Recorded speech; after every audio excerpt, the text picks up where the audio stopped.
ഈദ് മുബാറക്ക് അല്ലെങ്കിൽ തക്കബ്ബലല്ലാഹു മിന്നാ വ മിൻകും. അങ്ങനെ നമ്മൾ 30 ദിവസത്തെ നോമ്പ് ഫിനിഷ് ചെയ്തിട്ട് ഇന്ന് എല്ലാവരും ലോകത്തിന്റെ പലയിടത്തും നമ്മൾ ഈദ് ആഘോഷിച്ചുകൊണ്ടിരിക്കുകയാണ്.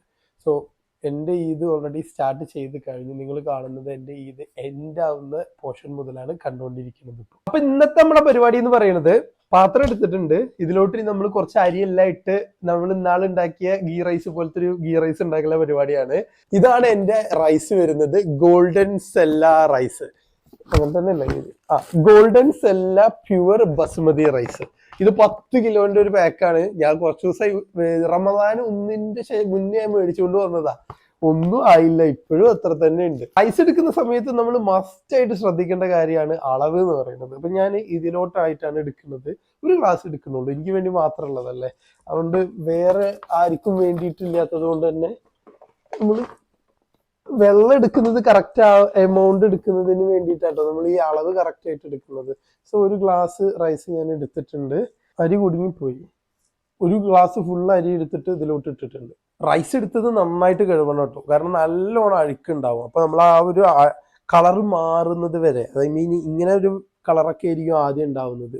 കാണുന്നുണ്ട് അതാ ഈ ഒരു എന്താ പറയാ, ഒരു അഴുക്ക് വെള്ളം പോലെ അങ്ങനെ ഉണ്ടാവും. അത് മാറുന്നത് വരെ നമ്മളിത് കഴുകിക്കൊണ്ടേയിരിക്കണം. ഞാനൊക്കെ നന്നായിട്ട് കഴുകാറുണ്ട്, അപ്പൊ നിങ്ങളും നന്നായിട്ട് കഴുകുക. പിന്നെ രാവിലെ എന്താ സംഭവിച്ചെന്നല്ലേ, ഞാൻ രാവിലെ പള്ളിയിൽ പോകണം. ഞാൻ 30 നോമ്പ് എക്സ്പെക്ട് ചെയ്തിരുന്നതാ. നമുക്ക് 29 നോമ്പേ കിട്ടിയതുള്ളല്ലോ. അതുകൊണ്ട് തന്നെ 30ാമത്തെ നോമ്പ് ഉണ്ടാവും എന്ന് വിചാരിച്ചിരിക്കുന്ന ഒരാളായിരുന്നു ഞാൻ. 29ാം നോമ്പ് കഴിയുന്നതിന് തൊട്ട് മുന്നോടിയായിട്ടാണ് ഞാൻ അറിയുന്നത്, അതായത് 30ാമത്തെ നോമ്പില്ല, അന്ന് പെരുന്നാളാണ് എന്നുള്ളത്. സോ അതുകൊണ്ട് തന്നെ പ്രിപ്പറേഷൻസ് ഒന്നും ഉണ്ടായിരുന്നില്ല. അതുകൊണ്ട് ഫിത്ർ സക്കാത്ത് കൊടുത്തിട്ടുണ്ടായിരുന്നില്ല, അപ്പൊ അത് കൊടുക്കാനുണ്ടായിരുന്നു. അങ്ങനെ കുറേ കാര്യങ്ങളുണ്ടായിരുന്നു. ഇനി രാവിലെ എണീറ്റ് നമ്മൾ പെട്ടെന്ന് ചെന്ന് ടോയ്ലറ്റിൽ കയറി, പിന്നെ നമ്മൾ ഡേ ടു ഡേ ആക്ടിവിറ്റീസ് എല്ലാം ചെയ്ത്, തടിയൊക്കെ കണ്ടില്ലേ, ഇവിടേക്ക് ഷേപ്പൊക്കെ കിടക്കുന്നില്ലേ, ഇതൊക്കെ ഞാൻ ചെയ്തതാണ് കേട്ടോ, സ്വന്തമായിട്ട് ചെയ്തതാണ്. അപ്പൊ അതൊക്കെ ചെയ്ത് കഴിഞ്ഞ് അതിനുശേഷം കുളിച്ച് ഡ്രസ്സെല്ലാം മാറി നേരെ പള്ളിയിലോട്ട് വിട്ട്. പള്ളിയിലായിരുന്നു പിന്നെ കുറേ നേരം, അതായത് ഇത്തികാഫൊക്കെ ഇരുന്നിട്ടുണ്ടായിരുന്നു ഇന്ന്.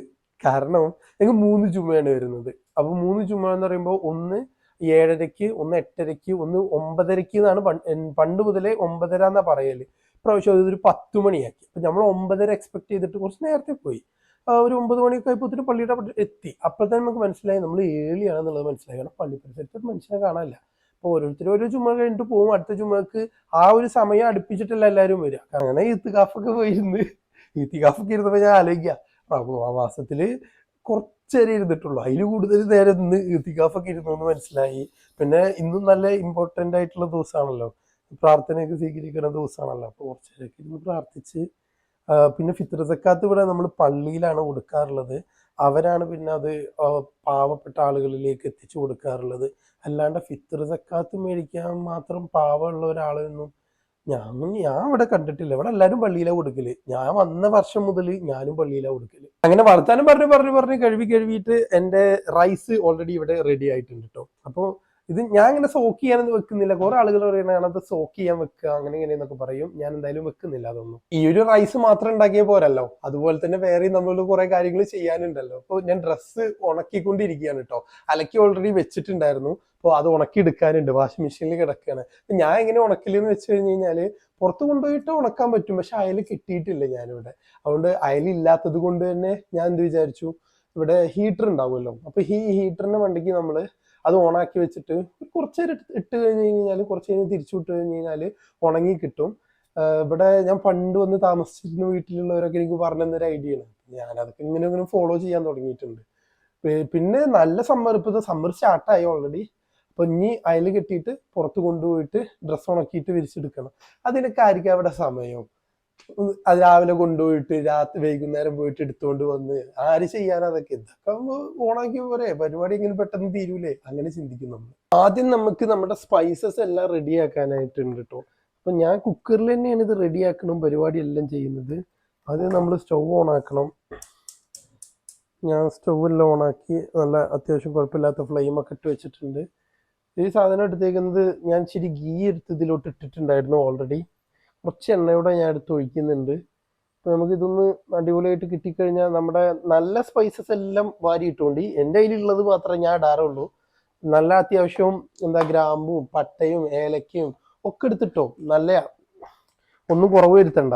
അപ്പൊ ഞാൻ എൻ്റെ കയ്യിലുള്ള കുറച്ച് സാധനങ്ങൾ മാത്രം എടുത്തിടുന്നെന്ന് മാത്രം.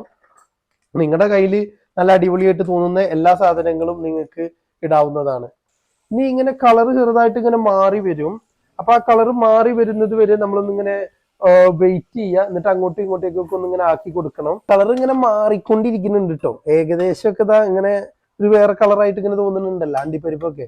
നമുക്ക് സ്റ്റോപ്പ് ചെയ്യാം. അതിനുശേഷം നമ്മൾ ഇനി ചെയ്യാനുള്ളത് അരി ഇടുക, അതുപോലെ തന്നെ ബാക്കി വെള്ളം ഒഴിക്കുക, കുക്കർ ഓണാക്കുക. ഇത്ര പരിപാടിയുള്ളൂ. സോ അരി ഇടാൻ പോവുകയാണ്. എൻ്റെ ക്യാമറ ഒന്നും വെക്കാനുള്ള ആംഗിൾ ഒന്നും ശരിയല്ല. അപ്പൊ അതുകൊണ്ടാണ് നിങ്ങൾക്ക് എല്ലാം കൂടെ ഒരുമിച്ച് നല്ലപോലെ കാണിച്ചു തരാൻ പറ്റാത്തത്. കാരണം പണ്ടുണ്ടായിരുന്ന വീട് കുറച്ചുകൂടെ ബെറ്റർ ആയിരുന്നു. ഇതിന്റെ ബാക്ക് സൈഡിൽ സ്ലാബ് വരുന്നില്ല. ഇവിടെ ഈ ഒരു സൈഡിൽ മാത്രമേ സ്ലാബ് വരുന്നുള്ളൂ. വലിയ അത്യാവശ്യം സ്പേസ് കൂടുതലാണ് ഇവിടെ. പക്ഷെ അങ്ങനത്തെ കുറച്ച് പ്രശ്നങ്ങളുണ്ട് ഈ വീടിനകത്ത്.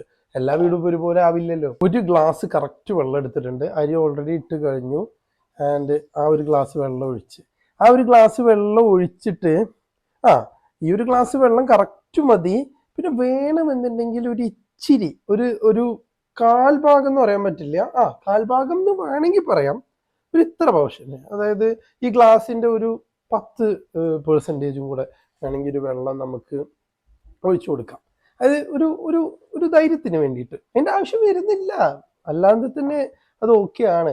പിന്നെ വേണമെന്നുണ്ടെങ്കിൽ നമ്മളെ കൈ ഇങ്ങനെ ഫിംഗർ ടിപ്പ് ഇങ്ങനെ വെച്ച് നോക്കുക. എന്നിട്ട് നമുക്ക് എന്താ പറയാ, ഇത്ര വെള്ളം അരിയുടെ മുകളിലോട്ട് ഇത്ര വെള്ളം ഉണ്ടെങ്കിൽ അത് പെർഫെക്റ്റ് ആയിരിക്കും എന്നാണ് പറയാറുള്ളത്. ഉപ്പിടാൻ ആരും മറന്നു പോകരുത്. ഞാൻ ഒരു തവണ മറന്നിട്ടുണ്ടായിരുന്നു. എന്തായാലും ഉപ്പ് ഞാൻ ഓൾറെഡി ഇട്ടിട്ടുണ്ടായിരുന്നു കേട്ടോ. നമ്മളിത് അടച്ചു വെക്കുകയാണ് അടുത്തതായിട്ട് ചെയ്യേണ്ടത്. ഹൈ ഫ്ലെയിമിൽ 2 വിസിൽ അല്ലെങ്കിൽ 3 വിസിൽ എന്നാ പറയല്. ഞാൻ ഇപ്രാവശ്യം 4 വിസിൽ അടുപ്പിക്കുന്നുണ്ട്. കാരണം എനിക്ക് കുറച്ചുകൂടെ നല്ല സോഫ്റ്റ് റൈസ് ഇഷ്ടം. ഇവിടുത്തെ ബസുമതി റൈസ് 2 വിസിൽ അടിച്ചു കഴിഞ്ഞാൽ ഇച്ചിരി ഹാർഡായിട്ട് കിട്ടല്. അപ്പോൾ 3 വിസിൽ മതി. 2 വിസിൽ എനിക്ക് ചിലപ്പോൾ ഹാർഡായിട്ട് ഫീൽ ചെയ്യലുണ്ട്. ഫസ്റ്റ് വിസിലേ ആയിട്ടുള്ളൂ കേട്ടോ.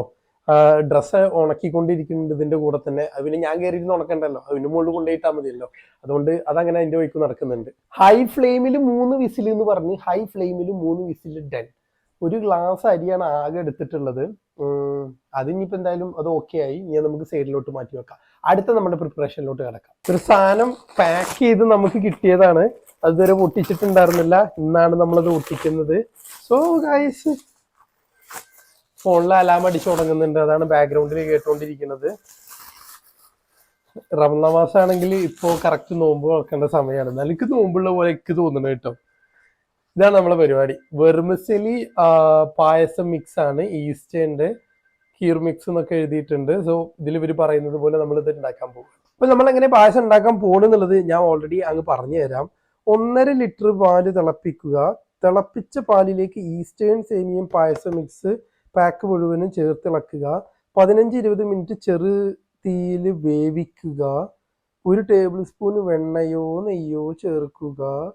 2 സാധനം എൻ്റെ കയ്യിലില്ല. സ്വാദിഷ്ടമായ പായസം തയ്യാറ്. അപ്പോൾ അതില്ലാണ്ട് നമുക്ക് എങ്ങനെ ഉണ്ടാക്കാൻ പറ്റും നോക്കി നോക്കാം. അതായത് ഇവർ പറയുന്ന ബാക്കിയുള്ള പ്രോസസ്സിലൂടെ നമ്മൾ ഈ പായസം എങ്ങനെ ഉണ്ടാക്കും നോക്കാം. ഈ 1.5 ലിറ്ററിന്റെ പാല് മൊത്തത്തിൽ ഞാൻ ഉണ്ടാക്കി അതെനിക്ക് നഷ്ടമല്ലേ? ഞാൻ വിചാരിക്കണതേ, കുറേ ഉണ്ടാക്കാണ്ട് എനിക്ക് ആവശ്യമുള്ളത് ഞാൻ ഉണ്ടാക്കിയാൽ മതിയല്ലോ. ഇപ്പൊ ഇത് എനിക്ക് കുടിച്ചാൽ പോരെ, വേറെ ആയിരിക്കും കൊടുക്കാനും ഇല്ല. എനിക്ക് കൊടുക്കാനുണ്ട് കേട്ടോ, കൊടുക്കാനൊക്കെ ആൾക്കാരുണ്ട്. അപ്പോൾ ഇത് 250 ml ഗ്ലാസ് ആണ്. ഇപ്പൊ 2 ഗ്ലാസ് ഒഴിച്ചാൽ 1/2 ലിറ്ററായി. 250 ആരായല്ലോ. ഇനി നമ്മൾ ഒരു 250 കൂടെ ഒഴിക്കുമ്പോൾ 750 അങ്ങനെ 1 ലിറ്റർ പാലിലാണ് ഞങ്ങള്. അല്ലെങ്കിൽ ഇവർ പറയുന്നതൊന്നും അങ്ങനെ വിശ്വസിക്കാനൊന്നും പറ്റില്ല. ഇവർ ഈ 1.5 ലിറ്റർ എന്നൊക്കെ പറയുന്നത് വെറുതെ എന്നിട്ട് നമുക്ക് പച്ചവെള്ളം പോലെ കിട്ടും പായസം. പായസമൊക്കെ ആകുമ്പോൾ ഇച്ചിരി കൺസിസ്റ്റൻസി ഒക്കെ വേണമെന്നേ. ഐ മീൻ കുറച്ച് എന്താ പറയുക, കൺസിസ്റ്റൻസി എന്നല്ല പറയുക, എനിക്കറിയില്ല, എന്തൊക്കെയോ ഇങ്ങനെ ഈ വ്ളോഗേഴ്സ് ഒക്കെ പറയുന്നത് കേട്ടിട്ടുണ്ട്. അപ്പോൾ 1 ലിറ്റർ പാല് ഞാൻ എടുത്തിട്ടുണ്ട്. ഇനി തിളപ്പിക്കാൻ പോവാണേ. റൈസ് ഓൾറെഡി റെഡി ആയി കഴിഞ്ഞു കേട്ടോ. പായസം ഇപ്പോൾ ഓൾറെഡി പാലിങ്ങനെ ആവി വന്നുകൊണ്ടിരിക്കുന്നുണ്ട്. ആവി വന്നുകൊണ്ടിരിക്കുന്ന ചൂടായിക്കൊണ്ടിരിക്കുന്നുണ്ട്. അതാ ഉദ്ദേശിച്ചത്, ബോയിൽ ആയിട്ടില്ല. ആയിട്ട് കഴിഞ്ഞിട്ടാണല്ലോ ഇത് ഇടാനുള്ളത്. അതിന് ശേഷം പിന്നെ നമ്മളെ പള്ളിയിൽ പോയി, എന്നിട്ട് നിസ്കരിച്ചു കഴിഞ്ഞു. നമ്മൾ ഒരുപാട് പാകിസ്ഥാനി ഫ്രണ്ട്സ് എന്ന് പറയാൻ പറ്റില്ല, നമ്മൾ കണ്ടു പരിചയമുള്ള കുറെ ആളുകളെ കണ്ടു. ഹസ്തദാനമൊക്കെ ചെയ്തു. കുറച്ച് സന്തോഷമായിരുന്നു ഇന്നത്തെ പെരുന്നാൾ കേട്ടോ. കമ്പാരിറ്റീവ്ലി തിരിച്ചു വരുന്ന സമയത്ത് ചെറിയൊരു ഷോപ്പിംഗ് ഒക്കെ ചെയ്തിട്ടുണ്ടായിരുന്നു. നമ്മുടെ ഫേവറേറ്റ് ആയിട്ട് നമ്മൾ ഏഷ്യൻ സ്റ്റോറിൽ പോയി കഴിഞ്ഞ് കഴിഞ്ഞാൽ ഫ്രോസൺ ഫുഡിന്റെ അവിടെ കയറിയിട്ട് ഇങ്ങനെ നോക്കണം എന്തെടുക്കണം എന്ന്. പഴംപൊരി ഒന്നും കിട്ടിയില്ല. സോ അതുകൊണ്ട് ഇന്ന് കട്ട്ലറ്റാണ് എടുത്തിട്ടുണ്ടായിരുന്നത്. സോ കട്ട്ലറ്റ് മേടിച്ചുകൊണ്ട് വന്ന് ചിക്കൻ മേടിക്കുന്ന ഷോപ്പിൽ പോയിട്ടുണ്ടായിരുന്നു. നമ്മളെ ഈ ഹലാൽ ഷോപ്പ് എന്നൊക്കെ പറയുന്ന ഷോപ്പ് ഉണ്ടാവുമല്ലോ, അവിടെ പോയിട്ട് പീസ് ആക്കിയിട്ട് ചിക്കൻ മേടിച്ച് കൊണ്ടുവന്നിട്ടുണ്ടായിരുന്നു. സോ അത് ഉണ്ടാക്കണം എന്ന് വിചാരിച്ചതാണ്. നല്ല ചിക്കൻ കറിയും അല്ലെങ്കിൽ ബിരിയാണി ഉണ്ടാക്കണം എന്ന് വിചാരിച്ചതാണ്. പക്ഷെ ഉറക്കം എന്ന് പറയുന്ന ഒരു സാധനം ഇമ്പോർട്ടന്റ് ആയതുകൊണ്ട് കിടന്നുറങ്ങി. അതാ സംഭവിച്ചത്. ഇന്നിപ്പോ വരുന്ന പാല് തിളച്ചു പോകുന്നേ. തീയ കുറച്ച് വെച്ചതാ. പാല് പോയി കണ്ടോ, പാല് മൊത്തത്തിൽ തിളച്ചിട്ട് പുറത്തോട്ട് പോയി. ഞാൻ ശ്രദ്ധിച്ചില്ല സംസാരിക്കുന്നതിന്റെ ഇടയിൽ. പച്ച പാലിലോട്ട് നമ്മളുടെ ഈസ്റ്റേൺ പായസം മിക്സ് ഓൾറെഡി ഇട്ട് കഴിഞ്ഞു കേട്ടോ. അത് ഡൺ. ഇനി നമ്മളുടെ പരിപാടി എന്ന് പറയുന്നത് 10-25 മിനിറ്റ് ഇതിങ്ങനെ നിന്ന് ഇളക്കുക എന്നുള്ളതാണ് പരിപാടി വരുന്നത്. കാരണം അത് കഴിഞ്ഞാൽ പായസം റെഡിയായി. അവിടെ ഒറ്റയ്ക്ക് ഇങ്ങനെ ഇരിക്കുമ്പോഴേ നമുക്കിങ്ങനെ തോന്നും, ഓ എന്തിനാ ഈ പെരുന്നാളിന്റെ സമയത്തൊക്കെ നമ്മളിവിടെ ഒറ്റയ്ക്ക് നിൽക്കണമെന്ന് തോന്നും. വീട്ടിൽ പോയിരുന്നാൽ പോലെ എന്ന് തോന്നും. പിന്നെ നമ്മളുടെ റിയാലിറ്റീസ് കാര്യങ്ങൾ ആലോചിക്കുമ്പോൾ തോന്നും, ഇവിടെ നിന്നില്ലെങ്കിൽ ഇങ്ങനെ വീട്ടിൽ പോയി കഴിഞ്ഞ് കഴിഞ്ഞാൽ എങ്ങനെ കഴിക്കും. ആ ഒരു ചിന്ത വരുമ്പോൾ എല്ലാവരും ഇവിടെ നിന്നോളും. അതാണ് എല്ലാവരും ഇങ്ങനെ പുറത്തൊക്കെ നിൽക്കണമെന്ന് ഞാൻ വിചാരിക്കുന്നത് കേട്ടോ. ഞാൻ അങ്ങനെ കുറേ ആളുകൾക്കൊന്നും ഇന്ന് ഫോൺ വിളിച്ചത് പോലും ഇല്ല. ഫുൾ ബിസി ആയിരുന്നു. അങ്ങനെ പള്ളി കഴിഞ്ഞ് വന്ന് സാധനങ്ങളെല്ലാം മേടിച്ചുകൊണ്ട് വന്ന് ഇവിടെ വന്നിരുന്ന് ഭക്ഷണമെല്ലാം കഴിച്ച്, അത്രേ ഉള്ളൂ. പിന്നെ പോയി കിടന്നുറങ്ങിയിട്ടാ. പിന്നെ ഉറങ്ങിക്കഴിഞ്ഞ് എണീറ്റിട്ടുള്ളതാണ് നിങ്ങളിപ്പോൾ കണ്ടുകൊണ്ടിരിക്കുന്നത്. നമ്മൾ പറഞ്ഞതായിരിക്കും കേട്ടോ. കണ്ടോ സാധനം കിട്ടിയേക്കുന്നത് കണ്ടോ. ഓ പൊന്തിനില്ല അത്. നല്ല പെർഫെക്റ്റ്ലി കുക്ക്ഡ് ആയിട്ടുണ്ട്. അങ്ങനെ തൊട്ട് നോക്കിയിട്ടുണ്ടായിരുന്നു ആ റൈസിൽ. ഇതാ ഞാൻ ഹാപ്പിയാണ്. കടിക്കുന്ന പോലെ ഒന്നും വന്നിട്ടില്ല. പായസം ഇവിടെ ആയിക്കൊണ്ടിരിക്കുന്നുണ്ട് കേട്ടോ. എന്താലേ ഓരോ സമയം ഞാൻ 2 സാധനങ്ങളൊക്കെ ചെയ്യുന്നു. എൻ്റെ കൂടെ പണ്ട് പഠിച്ചവർക്കൊക്കെ അറിയുന്നുണ്ടാവും. കുക്കിംഗ് എന്ന് പറഞ്ഞു കഴിഞ്ഞ് കഴിഞ്ഞാൽ ഇഷ്ടമില്ലാത്തൊരു മനുഷ്യനായിരുന്നു ഞാൻ. ഇപ്പോഴും ഇഷ്ടമുണ്ടായിട്ടൊന്നല്ല കേട്ടോ. പിന്നെ ചെയ്യുന്ന പണി നമ്മൾ ഇഷ്ടപ്പെട്ട് ചെയ്യണം എന്നാണ് പറയാറുള്ളത്. സോ അതുകൊണ്ട് ഇപ്പൊ ഇഷ്ടപ്പെട്ടുകൊണ്ട് ചെയ്തുകൊണ്ടിരിക്കുന്നത്. പായസം എനിക്ക് പണ്ടേ ഇഷ്ടമാണ്, അതുകൊണ്ടാണ് ഇപ്പൊ ഉണ്ടാക്കിക്കൊണ്ടിരിക്കുന്നത്. അല്ലെങ്കിൽ ഇപ്പൊ ഇത്രയും കഷ്ടപ്പെട്ട് ഇങ്ങനെ കിടന്ന് ഇളക്കിയിട്ട് ഞാൻ ഉണ്ടാക്കും തോന്നുന്നുണ്ടോ. പണ്ടും ഇങ്ങനെ ഇളക്കി കൊടുക്കുമായിരുന്നു ഞാൻ ഉമ്മാക്കും ഒക്കെ. കാരണം എനിക്ക് കുടിക്കണമല്ലോ. എന്റെ പെരുന്നാൾ ഇവിടെ കഴിഞ്ഞു കേട്ടോ. ഇതപ്പോ ഇവിടെ വൈകുന്നേരം ആയി. പക്ഷെ നിങ്ങൾക്ക് അറിയുന്നുണ്ടാവും ടൈമിന് ചേഞ്ച് ചെയ്തത് കാര്യങ്ങളൊക്കെ. ഡെയിലൈറ്റ് സേവിങ്ങിന്റെ ഭാഗമായിട്ട് 1 hour ഇങ്ങോട്ടേക്ക് മാറി. ഇപ്പൊ നാടുമായിട്ട് നമുക്ക് 4.5 hours ടൈം സോൺ ഡിഫറൻസേ വരുന്നുള്ളൂ. മറ്റേത് 5.5 hours ടൈമിന്റെ ഡിഫറൻസ് വന്നിട്ടുണ്ടായിരുന്നു.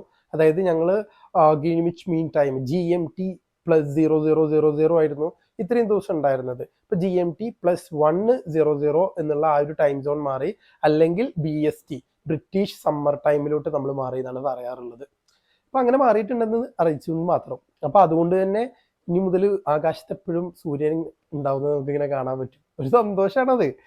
എന്താ പറയാ, എപ്പോഴും സമ്മർ, ഐ മീൻ ഇരുട്ട് കാണുന്നത് വളരെ കുറഞ്ഞതും ഡേയ്സ് കൂടുതലും നൈറ്റ്സ് കുറവും. അതാണ് പരിപാടി വരുന്നത്. സമയമൊക്കെ അതുപോലെ അങ്ങനെ തന്നെ കടന്നു പോകും. ആകാശത്തുള്ളത് ഇതിപ്പോ ഏതോ ഒരു മണ്ടൻ പറഞ്ഞതാണ്. ആളുകള് എന്താണ് പറയാ, വിന്റർ പോലെ തന്നെ ഇത് കണക്കാക്കണമെന്ന് പറഞ്ഞിട്ട് അങ്ങനെ എന്തൊക്കെയാണ് ഇതിന്റെ ഒരു സംഭവം ഞാൻ വായിച്ചിട്ടുണ്ടായിരുന്നു. എനിക്ക് കറക്റ്റ് പറയാൻ ഓർമ്മ കിട്ടണില്ല, അല്ലെങ്കിൽ ഞാൻ കറക്റ്റ് ആയിട്ട് എക്സ്പ്ലെയിൻ ചെയ്ത് തന്നേനെ. അങ്ങനെ ആരോ പറഞ്ഞിട്ട് ഇങ്ങനെ ഉണ്ടാക്കിയതാണിത്. അങ്ങനെ കോൾഡ് കൺട്രീസിൽ ഇതൊക്കെ ഉള്ളൂ. അതുകൊണ്ട് തന്നെ ഇന്ത്യൻ ടൈം സോണുമായിട്ട് നമുക്കിത് കുറച്ചുകൂടെ ബെറ്റർ ആണ്. 4.5 hours ടൈം എന്ന് പറയുന്നത്. 5.5 hours എന്ന് പറയുമ്പോൾ കുറച്ചുകൂടെ ഒരു 1 hour ഇങ്ങോട്ടേക്ക് കുറഞ്ഞു കിട്ടിയില്ലേ നമുക്ക്. അതിന്റെ ഒരു ബെനിഫിറ്റ് ഉണ്ട്. അപ്പൊ അത്രയൊക്കെ പറഞ്ഞുകൊണ്ട് ഞാൻ എന്റെ വീഡിയോ ഇവിടെ ഉപസംഹരിക്കുകയാണ്. പുതിയൊരു വീഡിയോയിലൂടെ വീണ്ടും കാണാം ഗൈസ്. അതിന് മുന്നോടിയായിട്ട് നിങ്ങൾക്ക് ആർക്കെങ്കിലും നിങ്ങളുടെ പെരുന്നാളിന്റെ എക്സ്പീരിയൻസ് ഒക്കെ ഒന്ന് ഷെയർ ചെയ്യുക. എനിക്ക് കേൾക്കാമല്ലോ നിങ്ങളൊക്കെ എങ്ങനെയാണ് പെരുന്നാൾ ഷെയർ ചെയ്ത് അല്ല കണ്ടെന്നുള്ളത്. എനിക്കറിയാം ആകെ 5-10 ആളാണ് നമ്മൾ വീഡിയോ കാണുന്നത്. അതിലൊരു 10 കമന്റിൽ 5 കമന്റ് എനിക്കറിയാവുന്ന ഫ്രണ്ട്സിന്റെ അല്ലെങ്കിൽ എന്നോട് സ്നേഹമുള്ള എനിക്ക് വേറൊരു ചാനലുണ്ടല്ലോ, അവിടെ ഗെയിം കളിക്കുന്ന കുറച്ച് ആളുകളുണ്ട്. അവർ എല്ലാ വീഡിയോയും കാണലുണ്ട് എന്ന് എനിക്ക് തോന്നുന്നു. പേര് എടുത്ത് പറയുന്നില്ല. വേറെ കുറെ ആൾക്കാർ കാണുന്നവരുണ്ട്, എന്നെ അപ്രിഷിയേറ്റ് ചെയ്തവരുണ്ട്. കാരണം കഴിഞ്ഞ 29 ദിവസം ഞാൻ 29 ഡിഫറെന്റ് റീൽസ് ആണ് ഞാൻ ചെയ്തിട്ടുള്ളത്.